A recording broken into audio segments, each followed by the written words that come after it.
Hey everyone, welcome to the Late Toy Show. Today we'll be talking about some Bane versus Batman toy photography, the McFarlane Build a Bane, figure mods, and practical effects.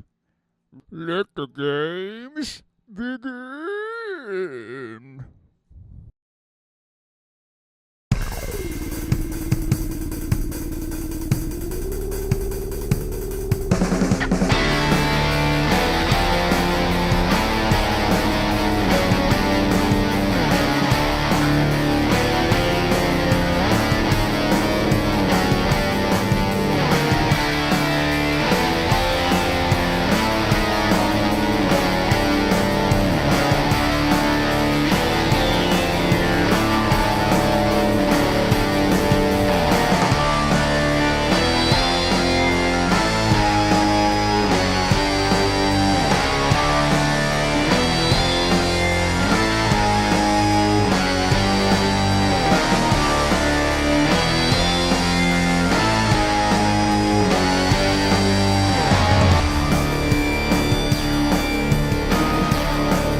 Alright, let's start with the figure. If you watch the toy reviews, yes, it's true. You need to heat this up for the legs to properly attach. Also, his legs are a pain to pose. His hips are a bit loose, but his knees and ankles are ratcheted hard. You will get calluses from posing this beast. Unfortunately, I couldn't make the fists stick without the help of sticky tack. And believe me, these hands are heavy, and my feet had the bruises to prove it. Just a disclaimer, guys, I am not a customizer. At least not in the sense that you talented people out there are customizers. I just make enough mods to make it work for toy photography. The pictures and reviews didn't really show much of the leg articulation, but they are there. It's just that the shorts were the problem, so I made them into briefs. I used a pair of nail scissors to cut off the soft plastic to enable him to make more leg bends. I wanted more knee bend, so I dremeled out some plastic to accommodate the huge calves and single jointed knee. It's not pretty, but it improves the bend a bit. Will you die? It would be extremely painful. I also suck at paint, but I painted him with the flesh tone and some green veins. I would have been satisfied with his corpse gray look, but I wanted to use Juggernaut's open hands and wanted a semblance of color continuity. You really have to sand the elbow hinge down to keep your paint from rubbing, but I didn't have the patience to do it. Another piece to Dremel were the ab sockets. Like I said, this guy has articulation.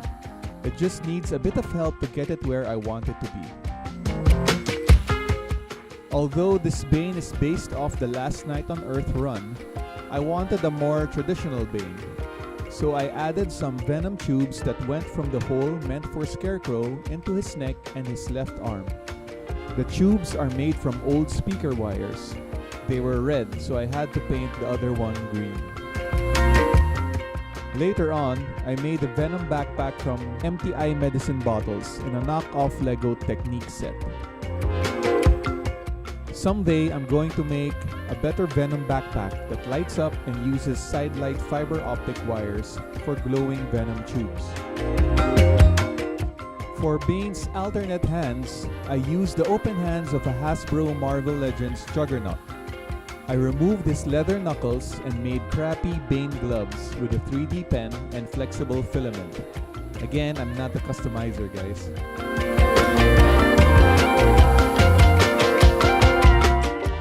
In this shot, I detached Bane's arms to give him some butterfly joints and enable him to cross his arms and crack his knuckles.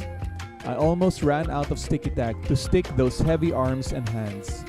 You can still see the sticky tack here. I mean some Venom tube Bane, green wings. Bane also can't look up, so I detached his head and used sticky tack for those crouching shots where he needed to look up.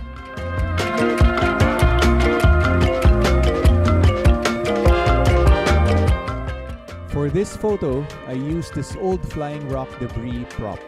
I made the rocks with some scrap foam, painted it black and dry brushed it gray, and stuck them in some scrap plastic from toy boxes. I have a stash of those in this bag. I also stuck some cotton to try and hide the edges better. This effect works better with a white background and or the focus in either the foreground or the background to hide the plastic edges. For these scenes, I especially made this damaged column and debris rock effect. The column is made from scrap foam board and styrofoam for the insides. The cracks were scored with a pencil, painted black, and dry brushed and sponged with gray.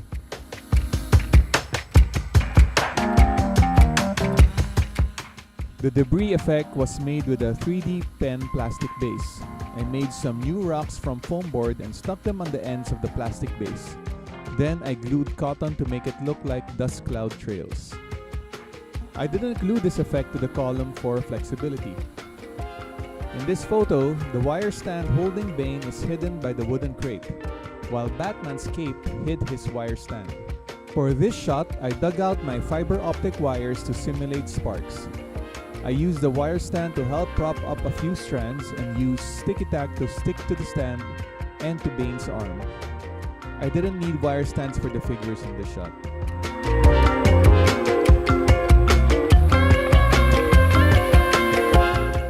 For this shot, I wanted to try using some powder to get some dust and cement particles in the pic. I don't know if anyone noticed it, as it seemed too subtle in the final result. I don't know if the cleaning time was worth it.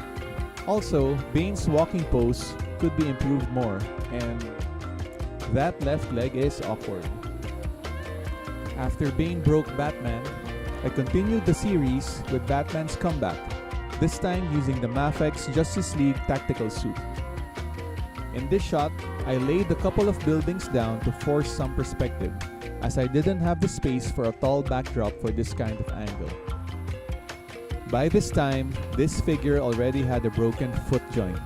His ab joint would break in the next few shots.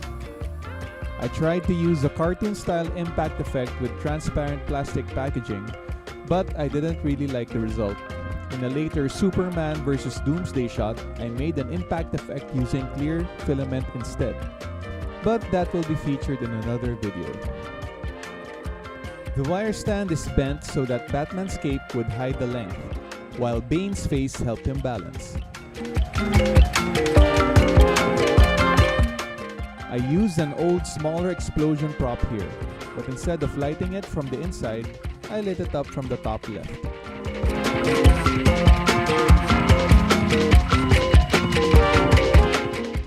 That's it for Batman vs. Bane.